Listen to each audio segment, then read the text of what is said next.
Champions trophy 2025లో మన team India ఒక toughest మ్యాచ్కి సిద్ధమైంది. మార్చి 2వ తేదీన మన వాళ్ళు న్యూజిలాండ్ టీంతో తలపడబోతున్నారు. సో మనమైతే ఈ వీడియోలో ఈ మ్యాచ్లో ఉండబోయే టాప్ 5 ప్లేయర్ బ్యాటిల్స్ గురించి తెలుసుకుందాం. మెయిన్లీ మన టీమిండియాకు చెందిన ఒక ప్లేయర్కు న్యూజిలాండ్ టీం మీద చాలా మంచి రికార్డు ఉంది. సో ఆ ప్లేయర్ ఎవరు, ఆ రికార్డు ఏంటి, అలాగే మ్యాచ్లో ఉండబోయే బ్యాటిల్స్, ఇలాంటి ఇంట్రెస్టింగ్ విషయాలన్నీ కూడా ఈ వీడియోలో తెలుసుకుందాం. Number 5 Devon Conway versus Hardik Pandya. ఇదైతే పవర్ ప్లేలో ఉండబోయే ఒక మంచి ఇంట్రెస్టింగ్ బ్యాటిల్. మీలో హార్దిక్ పాండ్యా కొత్త బాల్తో చాలా మంచిగా బౌలింగ్ చేస్తున్నాడు. ఇన్ఫాక్ట్ పాకిస్తాన్ టీం మీద మనకి ఫస్ట్ బ్రేక్తో అందించింది అతనే. సో ప్రజెంట్ అయితే న్యూజిలాండ్ టీం దగ్గర చాలా మంచి ఓపెనింగ్ కాంబినేషన్ ఉంది. డెవాన్ కాన్వే లాంటి ఒక స్ట్రాంగ్ బ్యాట్స్మెన్ ఉన్నాడు. దీంతో మనమైతే ఈ మ్యాచ్లో వీళ్ళిద్దరి మధ్య ఒక మంచి బ్యాటిల్ని ఎక్స్పెక్ట్ చేయవచ్చు. ఇన్ఫాక్ట్ ప్రీవియస్గా హార్దిక్ పాండ్యా కాన్వేని ఒకసారి అవుట్ చేశాడు. సో ఇప్పటివరకు వీళ్ళిద్దరు తలపడ్డ 2 ఇన్నింగ్స్లో 15 బాల్స్ వేసిన పాండ్యా 13 పరుగులు మాత్రం ఇచ్చాడు. అండ్ ఆల్సో ముందు చెప్పుకున్నట్టు ఒకసారి అవుట్ చేశాడు. చూడాలి మరి మ్యాచ్లో వీళ్ళిద్దరి మధ్య జరగబోయే బ్యాట్లో ఎవరు పైచే సాధిస్తారనేది. Number 4 Virat Kohli versus Mitchell Santner. ఇదైతే మిడిల్ ఓవర్స్లో ఉండిపోయి ఒక మ్యాచ్ డిసైడింగ్ బ్యాటిల్ అని చెప్పుకోవచ్చు. ఎందుకంటే మన టీమిండియాకి విరాట్ కోహ్లీ ఎంత ముఖ్యమో ఈ మ్యాచ్లో న్యూజిలాండ్ టీంకి మిచెల్ శాంట్నర్ అంత ఇంపార్టెంట్గా మారుతాడు. సో దీనికి ఆబ్వియస్ రీజన్ మన టీమిండియాకు టాప్ 6లో చాలామంది రైట్ హ్యాండ్ బ్యాట్స్మెన్ ఉన్నారు.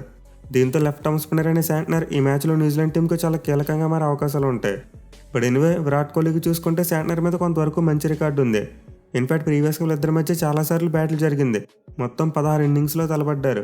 అండ్ ఈ 16 ఇన్నింగ్స్లో 259 బాల్స్ ఆడిన కోహ్లీ 180 పరుగులు చేశాడు. యావరేజ్ 60గా ఉంది. ఎందుకంటే అతను శాంట్నర్ బౌలింగ్ ఇప్పటివరకు 3 సార్లు మాత్రం అవుట్ అయ్యాడు. బట్ ఇన్వా స్ట్రైక్ రేట్ చూసుకుంటే మాత్రం అతను శాంట్నర్ మీద స్ట్రగుల్ అయినట్టు అనిపిస్తుంది. బిలో 70 ఉంది. సో మోస్ట్లీ విరాట్ కోహ్లీ అయితే లెఫ్ట్ ఆర్మ్ స్పిన్నర్స్ని సీ ఆఫ్ చేయడానికే చూస్తాడు. చూడాలి మరి ఈ మ్యాచ్లో అయితే చేస్తాడా లేకపోతే శాంట్నర్ మీద ఏమైనా అటాక్ చేస్తాడనేది. Number 3 Kane Williamson versus Mohammed Shami. ఇదైతే ఈ మ్యాచ్లో ఉండిపోయి ఒక మంచి ఇంట్రెస్టింగ్ బ్యాటిల్ అని చెప్పుకోవచ్చు. మెయిన్లీ కేన్ మామీ ఛాంపియన్స్ ట్రోఫీలో ఫస్ట్ 2 మ్యాచెస్లో ఫెయిల్ అయ్యాడు. దీంతో ఈ మ్యాచ్లో ఎలాగైనా సరే కంబ్యాక్ అవ్వాలని చూస్తాడు. అండ్ ఆల్సో షమి చూసుకున్న ఫస్ట్ మ్యాచ్లో బాగా బౌలింగ్ చేసినప్పటికీ సెకండ్ మ్యాచ్లో అంత మంచిగా బౌలింగ్ చేయలేకపోయాడు. సో దీంతో వీళ్ళిద్దరు కూడా ఈ మ్యాచ్లో మంచిగా కంబ్యాక్ ఇచ్చి నాకౌట్స్లోకి స్ట్రాంగ్ అవ్వాలని చూస్తారు. ఇన్ఫాక్ట్ ప్రీవియస్గా వీళ్ళిద్దరి మధ్య చాలా మంచి బ్యాటిల్స్ నడిచాయి. ఎస్పెషలీ షమి కేన్ మామని చాలా డామినేట్ చేశాడు. సో వీళ్ళిద్దరు ఇప్పటివరకు మొత్తం 10 ఇన్నింగ్స్లో తలపడితే 100 బాల్స్ వేసిన షమి 75 పరుగులు మాత్రం ఇచ్చాడు.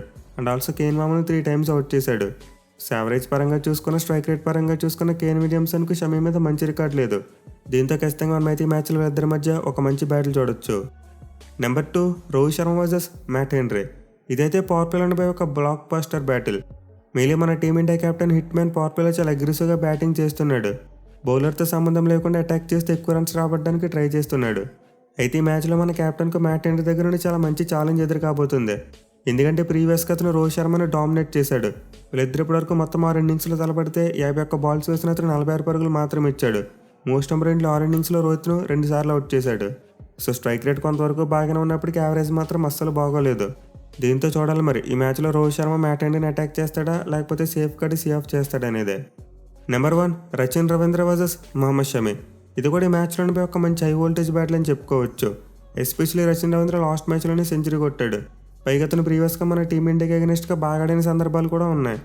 సో ఖచ్చితంగా మన టీమిండియా అయితే ఈ మ్యాచ్లో రచిన్ రవీంద్రతో జాగ్రత్తగా ఉండాలి. బట్ ఎనివే ఈ మ్యాచ్ కోసం మన టీమిండియా దగ్గర ఉన్న అతిపెద్ద బ్రహ్మాస్త్రం మహమ్మద్ షమి. సో అతనికైతే న్యూజిలాండ్ టీం మీద మామూలు రికార్డు లేదు. 14 మ్యాచ్లోనే 37 వికెట్లు పడగొట్టాడు.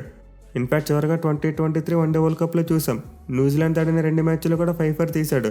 సెమీఫైనల్ అయితే 7 ఫర్ తీశాడు. సో షమీకి అయితే న్యూజిలాండ్ టీం మీద చాలా ఇంక్రెడిబుల్ రికార్డు ఉంది. ఇన్ఫాక్ట్ న్యూజిలాండ్ టీంలో ప్రతి బ్యాట్స్మెన్కి ఎగెనిస్ట్గా కూడా అతనికి మంచి రికార్డు ఉంది. ఇంతకుముందు చెప్పుకున్నాం కేన్ మామన్ అతను డామినేట్ చేశాడని చెప్పి.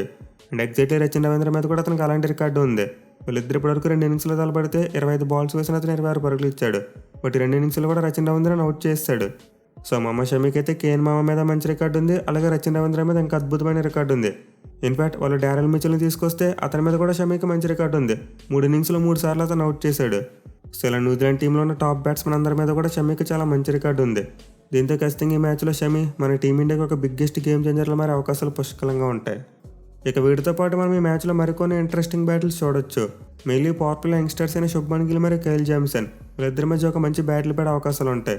అలాగే మిడిల్ ఓవర్స్లో మంచి ఫామ్లో ఉన్న శ్రేయస్ అయ్యర్ మరియు మైకేల్ బ్రేస్వెల్ వీళ్ళిద్దరి మధ్య కూడా ఒక మంచి బ్యాటిల్ పడవచ్చు. And also New Zealand wicket keeper Tom Latham మరియు మన టీమిండియా స్పిన్నర్ కుల్దీప్ యాదవ్ వీళ్ళిద్దరి మధ్య కూడా ఒక మంచి ఎగ్జైటింగ్ బ్యాటిల్ ఉండబోతుంది. ఇన్ఫాక్ట్ కుల్దీప్ యాదవ్ ప్రీవియస్గా లాథమ్ను 3 టైమ్స్ అవుట్ చేశాడు. సో ఇలా చెప్పుకుంటూ పోతే ఈ మ్యాచ్లో అయితే చాలా ఇంట్రెస్టింగ్ బ్యాటిల్స్ ఉండబోతున్నాయి. మరి మీరు ఎక్కువగా ఏ బ్యాటిల్ కోసం వెయిట్ చేస్తున్నారో కింద కామెంట్ చేయండి.